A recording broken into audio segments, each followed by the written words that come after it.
Hello everyone, welcome to my YouTube channel UPSC with Rashmi. आज का हमारा टॉपिक है भारतीय संविधान के स्रोत, यानी भारतीय संविधान में किन किन देशों से क्या क्या प्रावधान ग्रहण किए गए हैं। क्योंकि भारतीय संविधान निर्माताओं के द्वारा भारत का संविधान बनाते समय विश्व के महत्वपूर्ण संविधानों से उनकी महत्वपूर्ण विशेषताओं को लिया गया था और फिर उन विशेषताओं का भारतीयकरण करके, यानी उन्हें भारतीय परिस्थितियों के अनुसार परिवर्तित करके भारतीय संविधान में शामिल किया गया था। तो आज हम बात करेंगे भारत के संविधान में किस देश के संविधान से क्या क्या लिया गया है। तो शुरू करते हैं आज का टॉपिक, संविधान के स्रोत। भारत शासन अधिनियम 1935 से भारतीय संविधान में अधिकांश प्रावधान लिए गए हैं। यानी भारतीय संविधान के जो अधिकांश प्रावधान हैं, जैसे अखिल भारतीय संघ, केंद्र और राज्यों के बीच शक्तियों का विभाजन या राज्यपाल का कार्यालय, ये सभी प्रावधान भारत शासन अधिनियम 1935 से ही लिए गए हैं। उसके बाद आते हैं ब्रिटेन का संविधान। ब्रिटेन के संविधान से भारत ने क्या क्या ग्रहण किया है। संसदीय शासन पद्धति, यानी हमारे देश में कौन सी शासन पद्धति होगी, वो हमने ब्रिटेन के संविधान से ग्रहण की है। विधि का शासन, मंत्रिमंडलीय प्रणाली, ये सब हमने ब्रिटेन के संविधान से लिए हैं। एकल नागरिकता, हमारे देश में दोहरी नागरिकता का प्रावधान नहीं है, जबकि अमेरिका में दोहरी नागरिकता का प्रावधान है। हमने ब्रिटेन के समान एकल नागरिकता के प्रावधान को अपनाया है। द्विसदनीय प्रणाली, यानी लोकसभा और राज्यसभा 2 सदन होंगे, ये हमने ब्रिटेन के संविधान से लिया है। विधायी प्रक्रिया और संसदीय विशेष अधिकार, जो संसद के सदस्यों को विशेष अधिकार दिए गए हैं, वो सब हमने ब्रिटेन के संविधान से ग्रहण किया है। परमाधिकार लेख, ये सभी उपबंध ब्रिटेन के संविधान से लिए गए हैं। अब बात करते हैं अमेरिका के संविधान से। अमेरिका के संविधान से उद्देशिका का विचार, यानी हमारे संविधान में जो प्रस्तावना दी गई है उसका विचार अमेरिका के संविधान से लिया गया है। न्यायिक पुनर्वलोकन, यानी संसद के द्वारा पारित कानून या कार्यपालिका के द्वारा किए गए कानूनों की न्यायिक पुनर्वलोकन, यानी उनकी समीक्षा करने का अधिकार हमने अमेरिका के संविधान से ग्रहण किया है। न्यायपालिका की स्वतंत्रता, हमारे यहाँ न्यायपालिका स्वतंत्र रहेगी, उस पर कार्यपालिका का कोई हस्तक्षेप नहीं होगा, ये हमने अमेरिका के संविधान से ग्रहण किया है। मूल अधिकार, हमारे देश में जो मूल अधिकार हैं वो प्रावधान अमेरिका के संविधान से लिए गए हैं। उपराष्ट्रपति का पद, हमारे यहाँ पर उपराष्ट्रपति के पद का प्रावधान हमने अमेरिका के संविधान से ग्रहण किया है। राष्ट्रपति पर महाभियोग और उच्चतम न्यायालय तथा उच्च न्यायालय के न्यायाधीशों को हटाए जाने के उपबंध, ये सभी हमने अमेरिकी के संविधान से लिए हैं, यानी अमेरिका के संविधान से ग्रहण किए हैं। राष्ट्रपति को उसके पद से किस प्रकार हटाया जा सकता है, वो सब हमने अमेरिका के संविधान से ग्रहण किया है। अब बात करते हैं आयरलैंड के संविधान से। आयरलैंड के संविधान से हमने नीति निर्देशक तत्व ग्रहण किए हैं। भारतीय संविधान के भाग 4 में आर्टिकल 36 से लेकर 51 तक जो नीति निर्देशक तत्व दिए गए हैं वो आयरलैंड के संविधान से प्रेरित हैं। राष्ट्रपति की निर्वाचन पद्धति, यानी राष्ट्रपति का निर्वाचन किस प्रकार होगा, प्रत्यक्ष रूप से या अप्रत्यक्ष रूप से, उसकी पद्धति क्या होगी, ये हमने आयरलैंड के संविधान से ग्रहण किया है।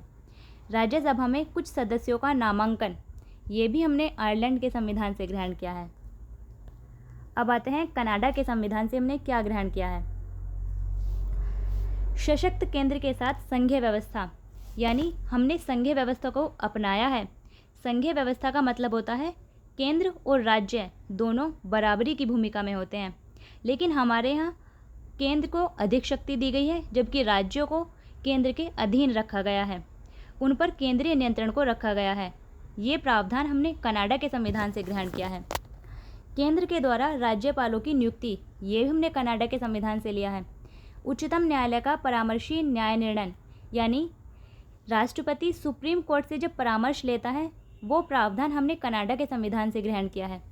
अवशिष्ट शक्तियों का केंद्र में निहित होना, हमने जब पहले भारतीय संविधान के बनने से पहले जो अवशिष्ट शक्तियाँ थी वो वायसराय को दी गई थी, लेकिन हमने अवशिष्ट शक्तियों को संसद को सौंपा है। ये प्रावधान हमने कनाडा के संविधान से लिया है। उसके बाद बात करते हैं ऑस्ट्रेलिया के संविधान से हमने क्या ग्रहण किया है?